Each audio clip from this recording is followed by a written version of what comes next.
The days are longer, the calendar is filling up, and I want to feel as good as this beautiful summer weather.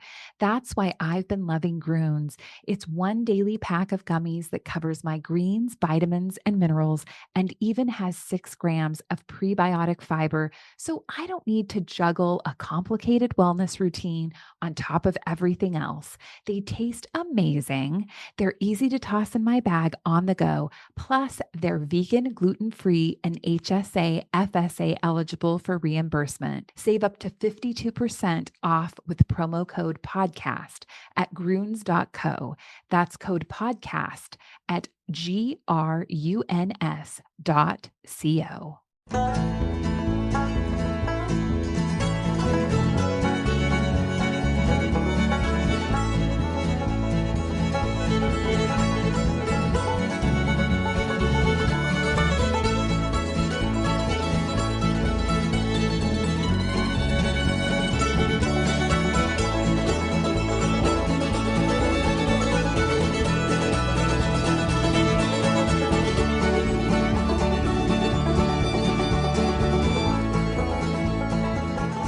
Michael, you've used a couple of words that should never go together. Cough and neck. Yeah, no, sneeze. Sneeze and neck. I've never heard those words put together, and I'm a little disturbed that you are now using them together. Yeah, no, I've been sick for like a month, and I sit down on the plane today, and the guy in the middle seat turns to sneeze, doesn't cover his mouth, and sneezes right on my neck. And I was a little, like I got hit by stuff.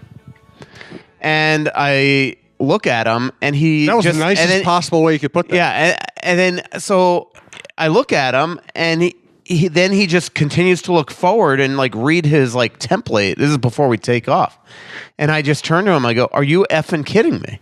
And he goes, "What?" I said, "You just sneezed on my neck." And he goes, "Oh, sorry." And I'm like, so that led to a very comfortable hour flight from Chicago. But I was like, I just honestly couldn't believe it. Like, and then same thing. It was like the entire flight, he was like coughing, and every time he coughed, he would sneeze into his left elbow and turn his entire head toward me. Like, how about just sneeze forward? I mean, my God, you're on a plane, dude. This is why I can't get healthy. This is the only reason, by the way. Everything else in my life, I'm perfectly healthy with. I have a suggestion, and women will not like this. Mm-hmm. I believe after a lifetime of travel, and with travel conditions deteriorating year by year, I believe only women should be allowed to sit in the middle seats on airplanes because they're definitely nicer. They're more polite. Yeah. They keep to themselves more. They're hygienic. They're more hygienic. I just think the world would be a better place if women sat in the middle seats. Yeah. I don't know if they'd love that, but I don't think they would. Like, guys are gross. Guys are grotesque, and guys tend to be... And have no clue, about their disgustingness. And they also, a guy will... Like, if a guy sits down in the middle seat before you sit down in either of the other seats, he will claim the armrest as if he paid for it himself. I don't know. So add that to my pet peeves. It's on there. That's like number 3 with a bullet. Yeah. So there's a lot of pet peeves on airplanes that we're slowly but surely weekly finding out when I couldn't remember 2-3 weeks ago on that episode. It will be an ongoing theme. It'll be a continuation of our version of the Larry David Show. At least actually, like Devin Dubnyk last night, he was like dripping wet, like I've never seen him before, and he was at least he recognized this fact and told everybody they might want to sit back from him. Yeah. He was taking off his gear and like just water was like splashing all over the place. I left that locker room and I like poured Purell on my face. That sounds healthy. Afterwards, that sounds like a good healthy thing to do. And then afterwards, I talked to him about it because I said, like, is this because the Hawks had the puck in the zone for 3/4 of the game? And he goes, no. He goes, that building was just the most humid that I've been in months. Huh. And he said it was like an instant sweat starting in warm-ups. So he said it was actually had nothing to do with the fact that he was under immense stress all game. He's Michael Russo of The Athletic, theathletic.com. I'm Jim Souhan of the Star Tribune. This is the Russo-Souhan Show. This is our hockey presence on the Minnesota Sports Podcast Network. You can find all the shows at mnspn.com. Thanks to Twill in the Edina Galleria, twillmn.com. Also Twill on Instagram. Fixology Repair, third floor of the Mall of America, and now with a new location right above Crown Bank. Nice. And right across from Dunn Brothers and just south of the Wells Fargo building, right downtown in the Skyway. I think it's 601 Marquette. But the easiest, or Quebec, but the easiest place, it's just south of the Wells Fargo building, right across from Dunn Brothers, right by Taco John's. I was by there the other day, said hello to John Hedges, our friend.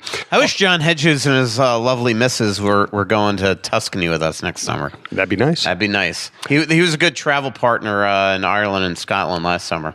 Also, thank you to Todd Moritz, Moritz of Sandvold Financial Group. We'll tell you about more about our sponsors later. Also, personal note, my band is playing at O'Gara's January 19th. That's next Friday, January 19th at 8 o'clock. Doors at 7, band at 8. We'll play for 3.5 hours, something like that. No cover charge, so you can just kind of come and go as you please. We'd love to see you out there if you can make it. Wild practice, I think, at 5 or 6 that night. Maybe I'll come after I write. I would love it if you could make it there. That'd be fun. And it'd be fun if we haven't had a live show in a long time. It'd be fun if you can be there. Maybe some of the listeners can drop by and we can chat. How about this BS? Okay, so the league going into it, remember there were all these controversies with the bye last year and coaches feeling it's unfair. So the GMs recommended that every team that that most teams have it during the same couple weeks. And also that if you're coming out of a bye, you're playing a team against that's coming out of a bye, right? So like I was talking to Kevin Cheveldayoff, the Winnipeg GM, yesterday, and when they open up after their bye, which is coming up the same time as the Wilds, they'll play against Calgary, but Calgary is coming off the bye, right? The Wild play against the best team in the league coming out of the bye against the Tampa Bay Lightning. And the Lightning have already played a game and had 2 full practices before the Wild get them. And the Wild are getting the best team in the league that have, coming off their bye that has already played, and the Wild, just to get in a practice, have to practice at night, the night before, because the league basically gave them the minimum amount of days for their bye. And that's why the Wilds never won a Stanley Cup. And I didn't even realize this until Bruce Boudreau was already bitching and moaning about it the other day. So, and he's got a point. I mean, it's ridiculous. The league's against us because we're flyover country. Nobody cares about Minnesota. That's what it is. That is true. It's snowing. It's cold. Can't park on your street. I noticed that, yeah. Yeah, that's baloney. Did you notice that, Brandon? Oh, he noticed. Yeah. It's living near the Super Bowl is not necessarily going to be a really good thing for the next few weeks. It'll be great on game day when I just walk over and not deal with any transportation. But other than that, it's not going to be a whole lot of fun. By the way, go ahead. I don't know. No, you had something. Well, the last game that the Vikings played, it was like negative 100 degrees, right? Yes, it was brutal. There were reporters taking pictures of the media entrance to get in. Like it seemed like media guy to get through security, you were stuck outside for like an hour. Yes, it's really stupid. It's a horrible system. They got to fix that by the Super Bowl. Although I think the weather is going to be. It'll be a different system once the NFL takes over. But that was bad. Joe Christensen, our friend from the Star Tribune, was like he hadn't covered a Viking game, so he went to the wrong entrance. He said he almost died by the time he got to the right place. Chad Graff was just telling me about like their horrors of getting into. I guess because it was so cold, they opened up the media entrance to everybody. Yes. And so then there was just people just stuck outside the stadium in frigid. Look at that little dog. It wasn't good. Look at that little dog over there. It's not as cute as my dog. No, that is a cuter dog. No way. Absolutely. No way. Not even close. It's a little toy poodle. Yeah. Who wants a toy poodle? Other than your mom. Are awesome. Yeah, exactly. Sorry, Barbara. Apologize. Two network notes. The Shaver Souhan Show, which is relatively new to the network. We've had some great guests on there like Brandon Zylstra, Cheryl Reeve, Lindsay Whalen, and the Road Warrior. Gary Louris from the Jayhawks is going to be our guest next week, old friend of mine. Jayhawks have a gig coming up Super Bowl week, so we're going to talk to him about that. Also, if you'd like to advertise with this or any of the programs on the network, you can reach me at jsouhan@startribune.com. I'll hook you up with our salespeople. All right, I got a very pointed question for you. Who's a better defenseman, Spurgeon or Suter? I don't know. They're both very good. I mean, Spurgeon is I just think he's still the most underrated defenseman in the NHL. They were talking to me the other day that if it was somebody from the league told me without a doubt that if the Wild got an All-Star, it would be Stahl or Suter. Mm-hmm. And I said my retort to the person was, what about Spurgeon? Mm-hmm. Like, why does Spurgeon never get in that realm? First of all, let's get some fresh blood down there. But I remember, and this just goes to show you that I'm not as genius as everybody out there thinks I am. Hold it. Brandon, do we have any record of somebody thinking Michael's a genius? Yeah, okay. Russo-Souhan. Sounds like an urban myth to me. I remember when the Wild signed Spurgeon to a 3-year deal at like $275, like 6 years ago. Mm-hmm. I was on the phone with Chuck Fletcher, and I'm like, what the are you guys thinking? Honestly. And he goes, what, you think that's too much? I'm like, he's 5'8". Are you kidding me? This is his second contract. And now you look at it and you're the hand strength. They found it. The hand strength. You've seen the commercial, the way he opens that water bottle for his wife. Yes, that's elite hand strength. He's just he's just such a great player. It's not even funny. It is funny the relationship that Suter and Spurgeon have because they are great friends. I mean, they're like next door neighbors. Their kids play together all the time. Like there's like cute pictures they've shown me of Brooks and Spurgeon's oldest son playing on their outdoor pond with like Brooks Suter wearing a number 20 Suter jersey and Spurgeon's kid wearing a Spurgeon jersey. And they, I remember after the Wild, they actually liked each other. They didn't wear each other's jerseys. Yes. And then I remember in Edina a couple years ago, the dads were out there with their kids. And so they're great friends. But their relationship's funny. I mean, so after the game last night, he wasn't even kidding. Did you realize you were yelling? What? You're yelling really loud. Am I? Yeah. Really loud. Am I? I've never heard you this loud. So I didn't know if there's something. I didn't know if there's something going on with the headphones or whatever. Are you just fired up? No, I like hearing my voice in my ear. We know that. I'm sorry. Continue. Keep yelling. So the now I'm all distracted. Let's start over. Okay, it's the kid. No, we're not going to start over. The kid. It's been so good. How could we possibly start over? The kids. The kids like each other. They like each other, but it's a strange relationship. Right. So after the game last night, Suter was saying how he told Spurgeon he was going to yell at him again if he hadn't scored because he joined the rush, and meaning like he should have. The second Suter went into the zone, Spurgeon should have like backed off and not cut to the net. And frankly, if Suter misses the net, the Wild are in deep doo-doo. But then I asked Spurgeon about it after. He goes, "Well, I almost yelled at him because he didn't pass to me." So at least Spurgeon doesn't cower to the Suter, the opinionated Suter. My favorite Suter quote of the week. There's nobody funnier than interviewing Suter. Like I remember a couple of years ago when the 2 games before the Wild traded for Devin Dubnyk, they were in Chicago. They got their ass kicked. Backstrom is just awful. And he comes out after the game and he goes, "Every day is a bad day. Zach and I were just talking in the shower about how this team sucks." Like stuff like that. And then afterwards, after he destroys the team, he's like, "Sorry, guys." And we're like, "Why are you sorry, man?" But the other day in Colorado, I asked him about how this is a different Colorado team. He goes, yeah, they're finally playing with skill. He goes, I've even told these guys on the ice, what are you doing? Like, why do you play this way? Running around and blah, blah, blah. And you could see that. You could see that in the last couple of years, Suter has probably said to them on the ice, like, why are you doing this to yourself? And here they are. They got their ass kicked because probably Suter was giving him such advice. Like, there must have been like this eye-opening moment where Landeskog and McKinnon's like, yeah, you know what? Why aren't we playing like skill? Idiots? Yeah. I mean, like, have you ever seen a Colorado-Minnesota game where Landeskog didn't do something like completely donkey-like? Yeah. But the other night, he was just playing the game. Yeah. Yeah. Thanks to Twill in the Edina Galleria, twillmn.com. That's Scott Dayton's shop over in the Edina Galleria, right off France. You've been there. You know where it is. Please stop by and say hello to Scott. They always have a game on in the back.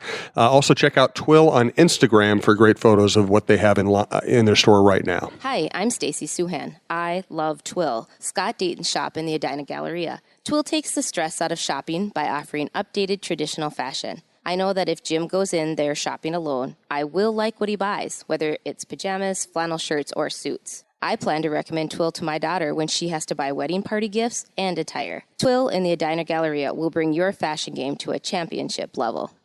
So what is going on with Colorado? Have they figured it out?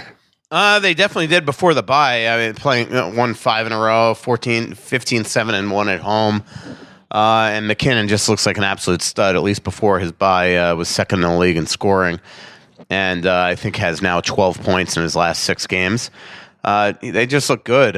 You look at the lineup as a whole, and you're like, well, heck, they kind of look like they've loaded up on the one line and only are a one-line team. But then you look at those other lines, and they all play structured and fast, and they look like a fast team, and they're the latest of many Wild opponents that have made the Wild look slow. That Colorado loss the other day was weird, though, because I know fans just lost their mind, and rightfully so, the way the Wild played that game. But I have trouble believing that any team in the league would have beaten the Avalanche that night. They were that good. That's as dominant a performance as I've seen an opponent have against Minnesota this year.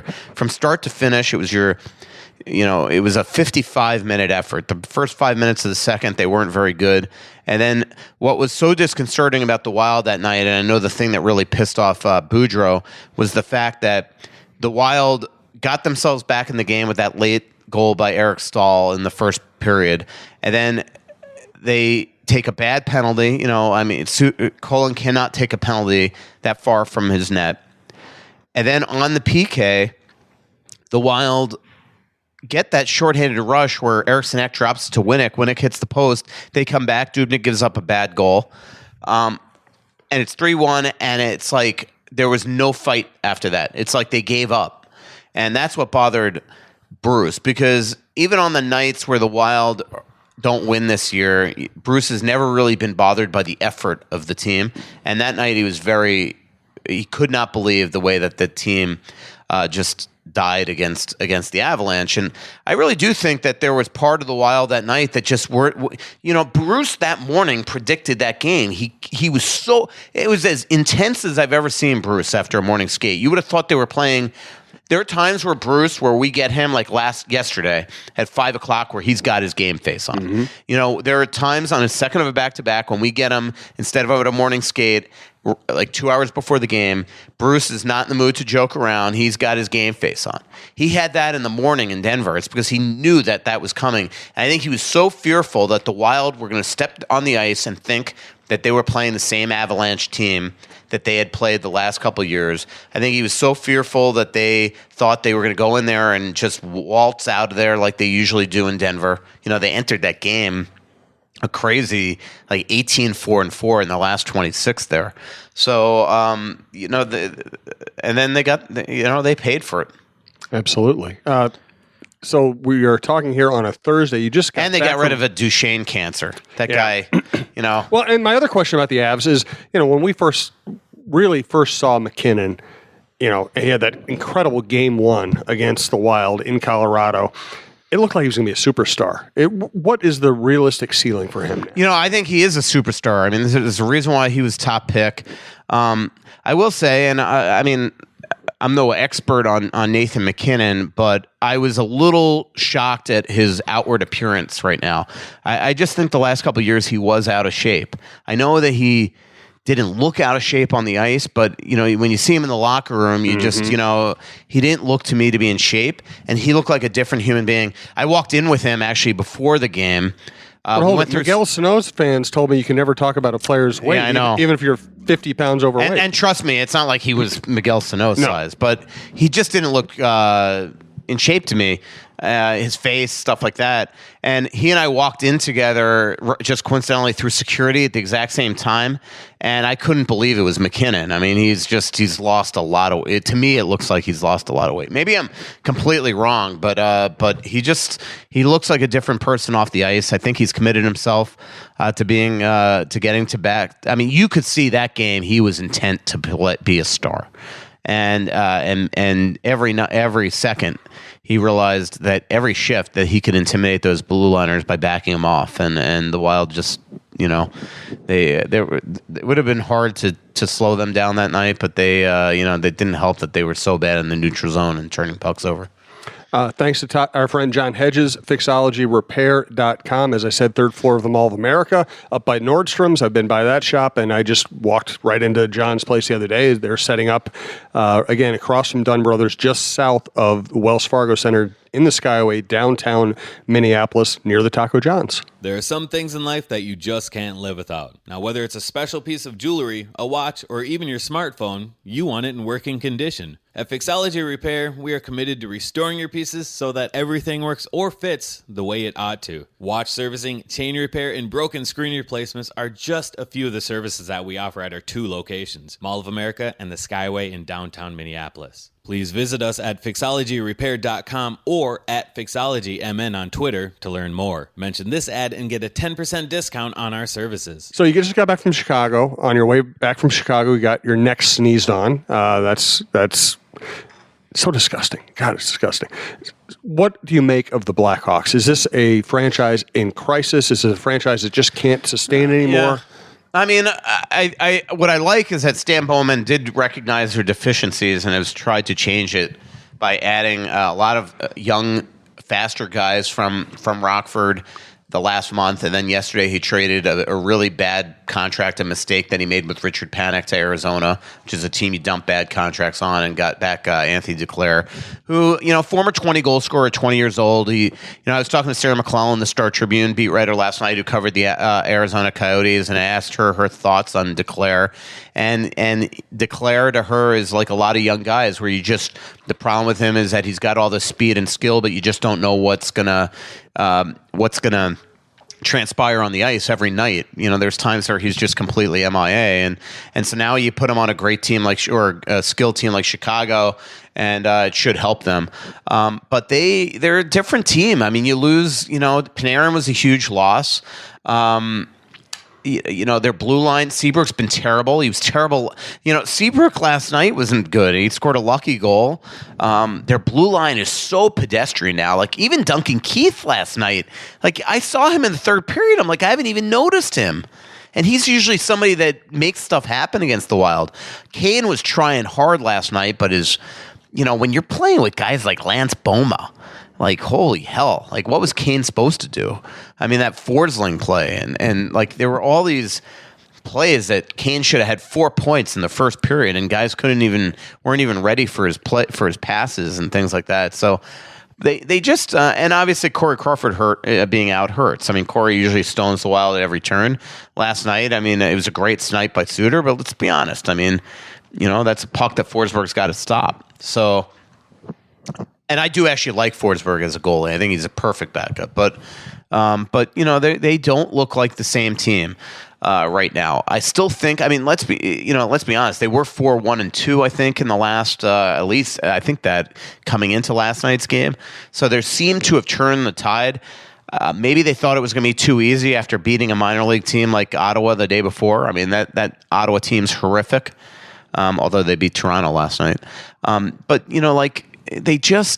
there's something totally different about them. I mean, their second, third, and fourth lines don't scare you anymore. That Taves line last night was awful. I mean, Brandon Saad, another guy, I didn't even notice he was playing until the third period. And you did know that after that first period, when they out-attempted the Wild 41-11 and they only got the one goal, that would actually feel like a victory for the Wild and a loss to Chicago. Because it would be impossible to keep up that pace. So naturally, it slows down in the second. The Wild start to take advantage of that fact, and they turn the game around. I mean, it was an even second and third periods, and the Wild wound up winning that game 2-0 based on those last two periods. Do you complain about going to Winnipeg? 100% I do. Yeah, there's an NHL coach who wish you wouldn't. Yeah, look, Paul Maurice and I used to be kind of butt heads. So, but now I think we're pretty tight. Not tight, but we get along well. But I don't know. Basically, I think what you're talking about is that the San Jose Sharks had 3 players this week. They did this feature on what city you hate the most to go to, and unfortunately, one of our cool guys here from Minnesota, Justin Braun, was involved in that, and they all said Winnipeg. Cold, dark, bad internet. Do they even have internet yet? It's funny that when Justin Braun said that, I could immediately relate because the hotel that all NHL teams stay at there, the Fairmont, has it's like their internet doesn't work. I remember when I used to do the Wild Minute in there. You can ask Brian Stensis this. I used to freak out doing my Wild Minute there because no matter where I was in the city, I couldn't send that freaking video, especially at that Fairmont. And I finally stopped staying at that Fairmont because of that freaking Wi-Fi there. But the fact that this became a controversy is embarrassing. Well, you know what it is? The fact that fans, that media, that the players on that team feign such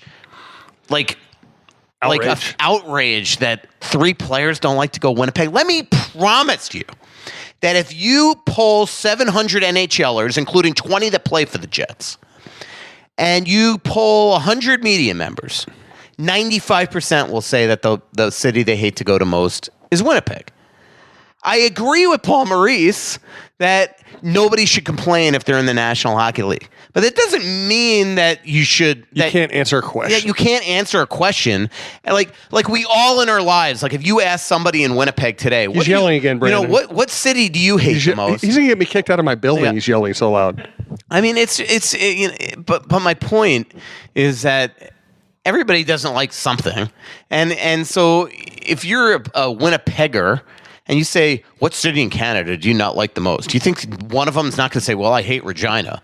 Or something like that. I mean, it's just, that's my point. Is that you're reminding me of a Seinfeld episode right now. The fact that this became a controversy to the point that the media had to go to Paul Maurice, like, Paul, stick up for Winnipeg. Like, come on. Volva. It's just absolutely freaking stupid. Sorry. Do you think that the San Jose Sharks and the Florida Panthers and the Nashville Predators and the Edmonton Oilers wouldn't rather go to San Jose or Nashville or Florida or Tampa or Dallas over Winnipeg? That's just a fact of life, okay? Jeez. I love it when we get him worked up. I love it when he gets so worked up, even though I can throw some one-liners in there and he'll just completely ignore me and just keep on talking. We're about to hire another full-timer at the Athletic, and I did joke with him the other day. So, by the way, you're getting all Winnipeg trips from now on. Let's thank Todd Moritz, Moritz of Sandvold Financial Group. You've heard of Sandvold. You've seen the signs. SAND, V as in victory, OLD. I've had a lot of dealings with Todd. He's been a great guy, just a very relaxed, honest person to deal with. I can highly recommend him as an individual if you need financial services. Plan for tomorrow today.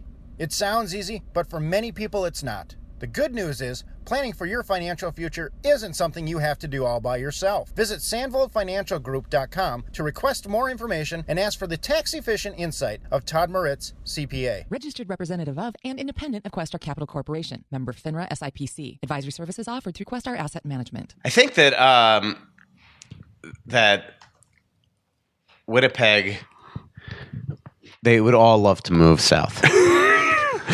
And you know what? I'm just saying that. And you know what? I love living in Minneapolis. I love it. But, for 5 months of the year, I wish I lived someplace else too. It's the way it is. I love it here. Russo. When I covered the Florida Panthers, there was no city I'd rather go to more than Minneapolis. Ever.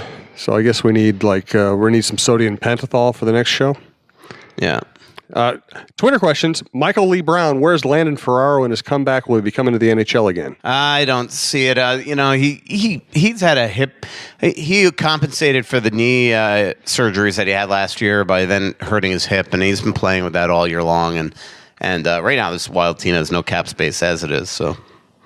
From Bill, our old friend, regardless of the outcome of the season, do you expect changes in the front office? I feel the scouting and development strategy needs a shakeup. Been plenty of missed draft picks, no homegrown stars in the system. I think that there'll be a shakeup. The way I feel is that still I don't know if this team's going to make the playoffs, and even if they do, I don't see how they go on a run.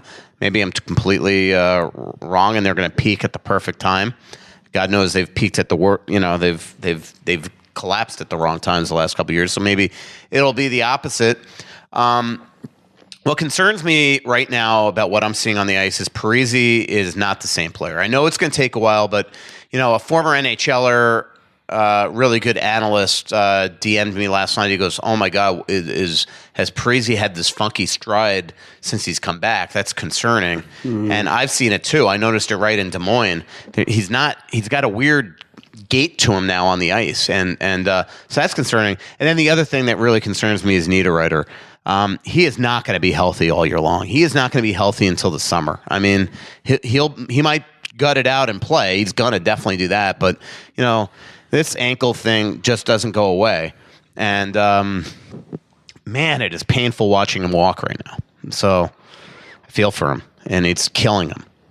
So those are a couple things that really concern me. Yeah, and they should. From Brent Lynch, hey, you told me to remind you about Nino's fondness for creeping around the press box. Do you have a story? Well, I made a joke when he scored the hat trick. I said part-time snipe, goal scorer, part-time Russo hockey creeper, and yeah, I mean, I'm not too thrilled that he's going to be back in the press box. Nino he sits right behind me, so he likes to, everything that I'm doing, he'll take a picture and send me a direct message like, what are you doing here? Who are you creeping on here? How come you're hunting and pecking here? And I'm like, oh my God, dude. We try to move him down a couple of spots. So, and I mean this all tongue in cheek. I think people know there's a few players that I like more than that guy. He's a salt of the earth type of dude. So, but man, I would rather watch him on the ice and have him up there because now it makes you actually sit there and oh my God, is he taking a picture now? Like first of all, I don't like to see the bald spot. It really bothers me.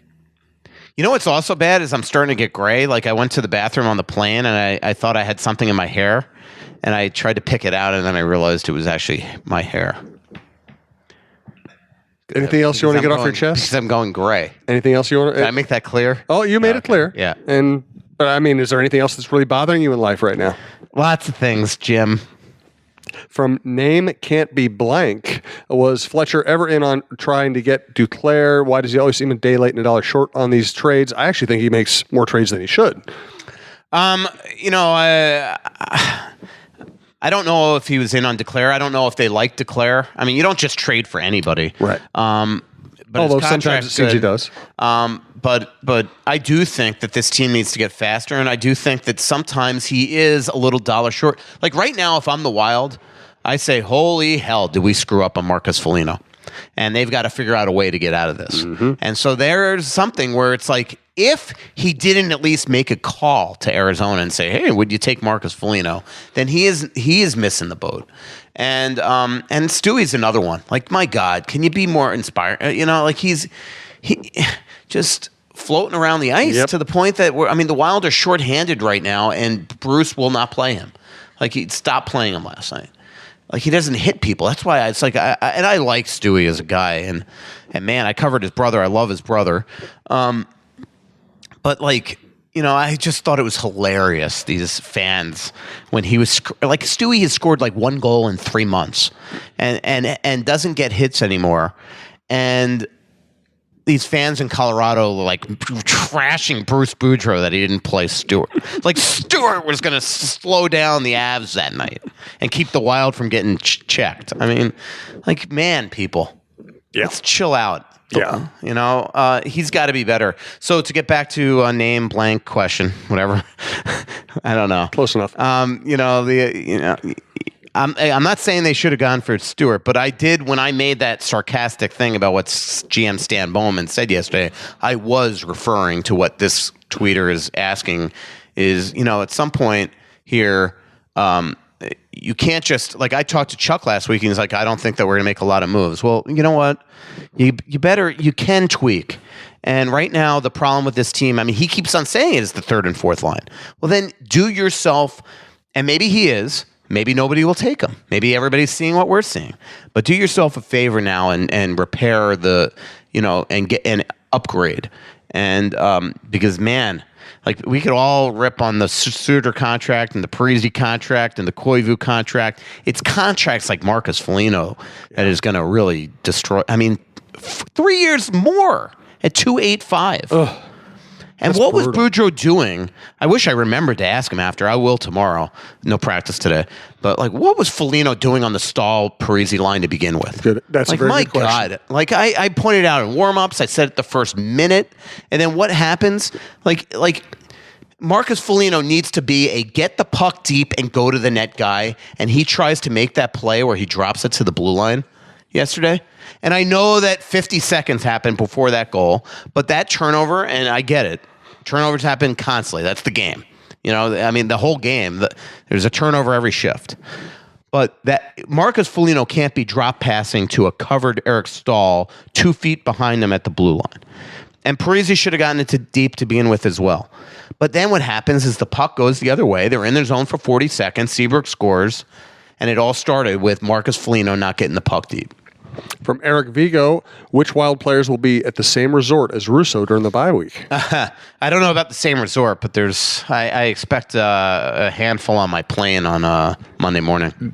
Wear your neck guard. Don't let them sneeze on you. From Budman, Charlie Coyle has all the potential in the world. My question, do you keep him for the 5 or 6 game of years that he looks unstoppable, or have you seen enough to know what you got and trade him while other teams might want to roll the dice on his potential? I think the latter. I really do. I love the guy, but man, like... It ain't happening. Yeah.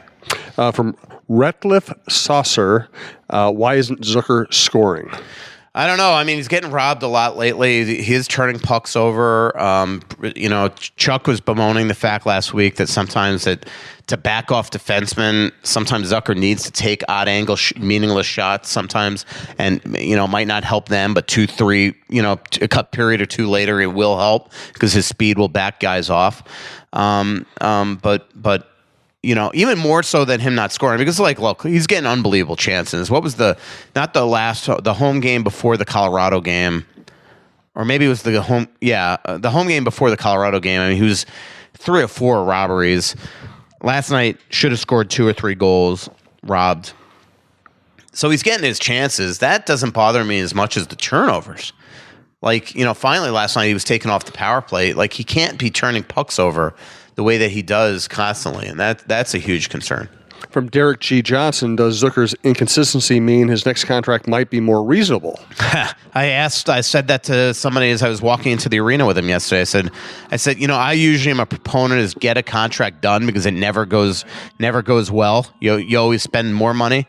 But man, he's making it cheaper for the Wild. There's no sure. I mean, all of a sudden, it's like Dumba's the one that's going to get the big bucks, and Zucker's going to get the, will probably go for the long-term security, which is what the Wild want. I mean, the Wild with Zucker would love to commit to him long-term and lower his AAV by saying, hey, you're committed to the area, your wife is from here, your stepdaughter's from here, you want to stay here, so here's a 4 or 5 year deal. But, we only wanted you in the 3s. And, before earlier this season, it looked like he would have laughed at that. Right. Like, no, give me what Nino and Granlund got. Now he's going to, that he might have to take the security over the money. A few more Twitter questions, and you can find all the shows at mnspn.com. From Andrew Silden, why haven't the Wild and Quincy agreed to mutually terminate his contract? Couldn't the Wild use his cap space or a minimum? Well, no, I mean, he's off the cap. I forget what the cap penalty is, but it's whether he's gone or not, he's off the cap.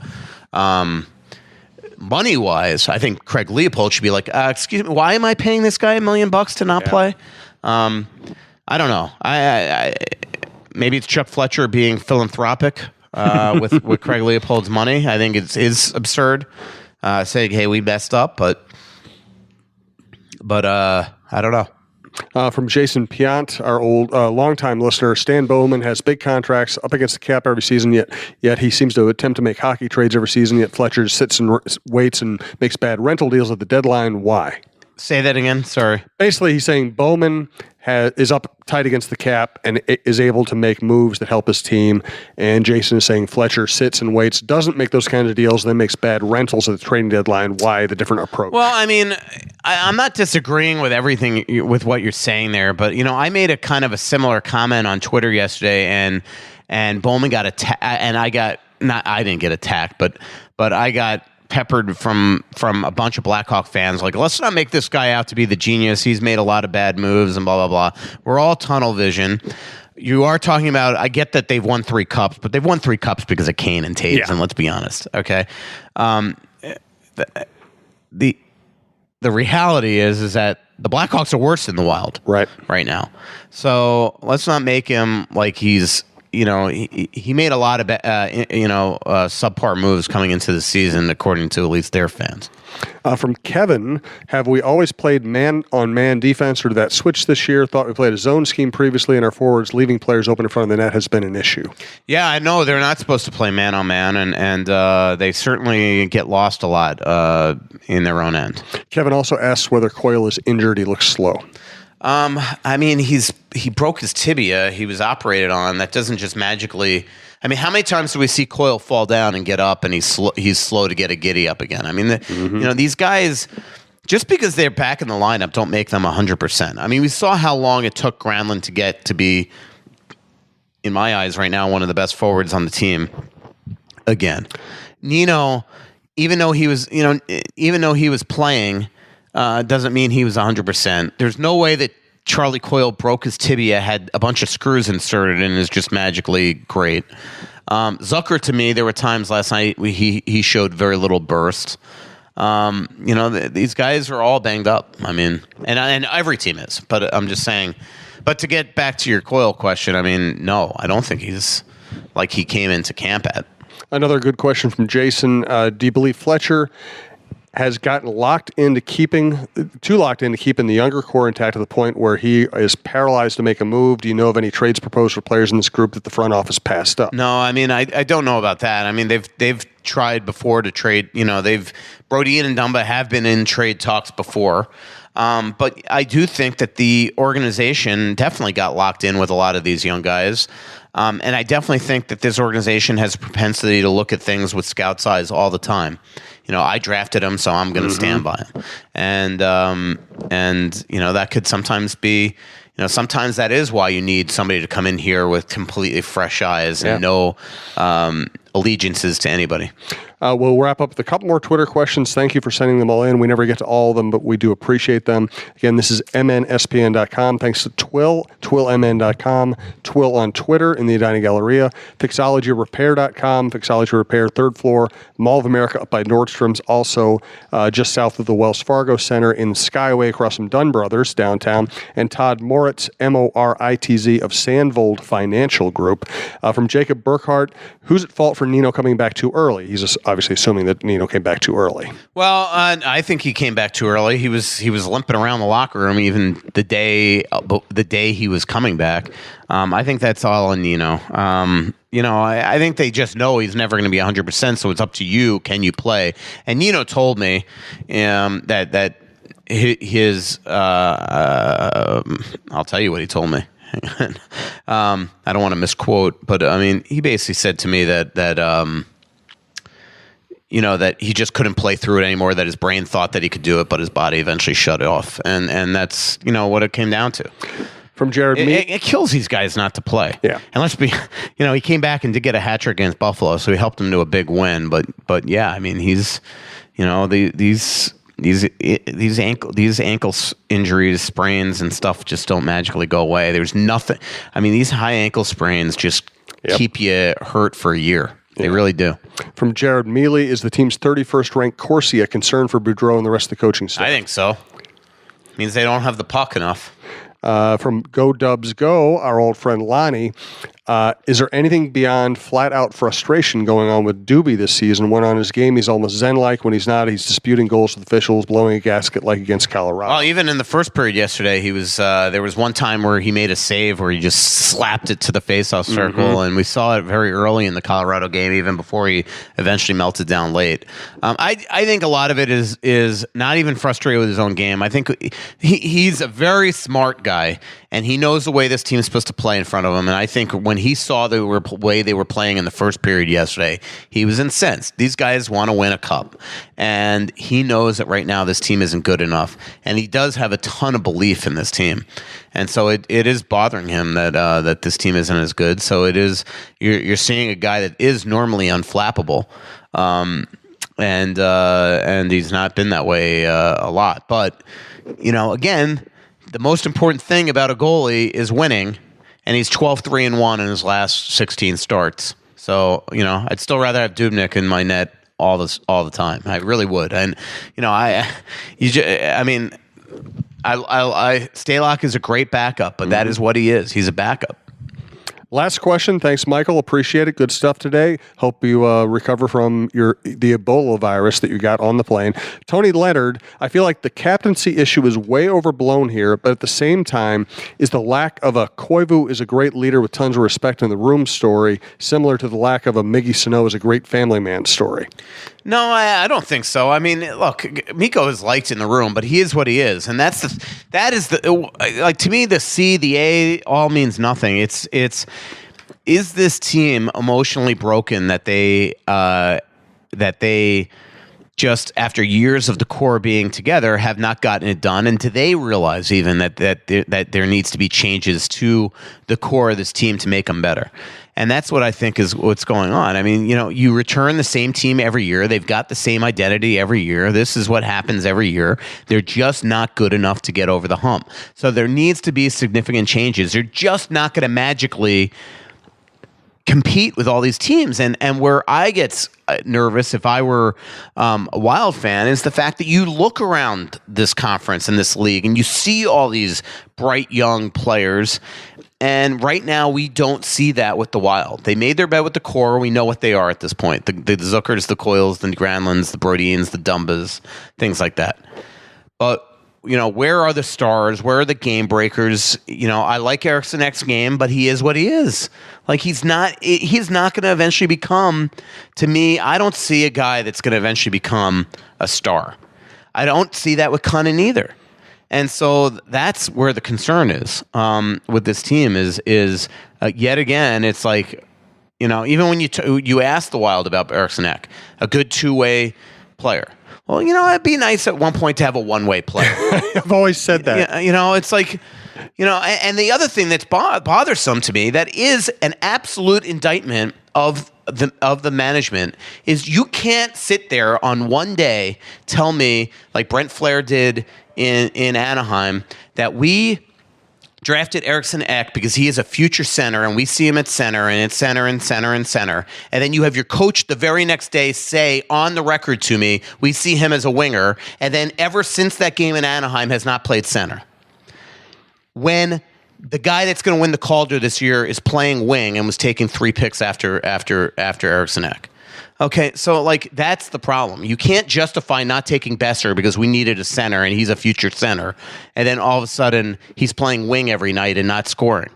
So it could be revisionist history all they want, but right now, I mean, it looks like a mistake.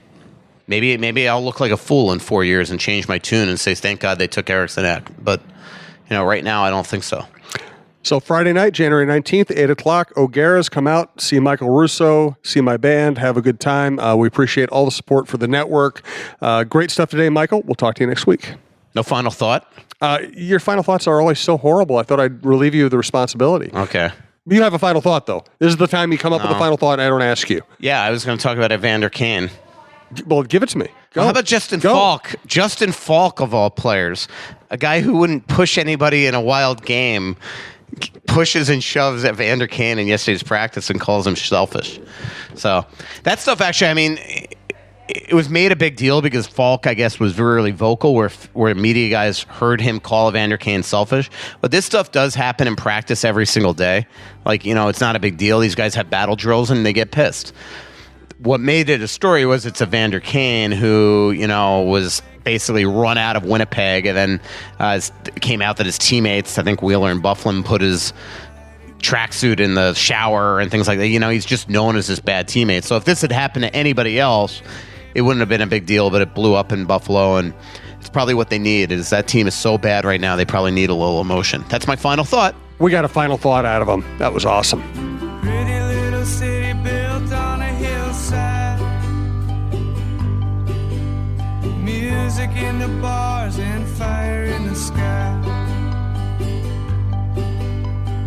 We went to the beach and it was covered in ice. And I used to call it home. So much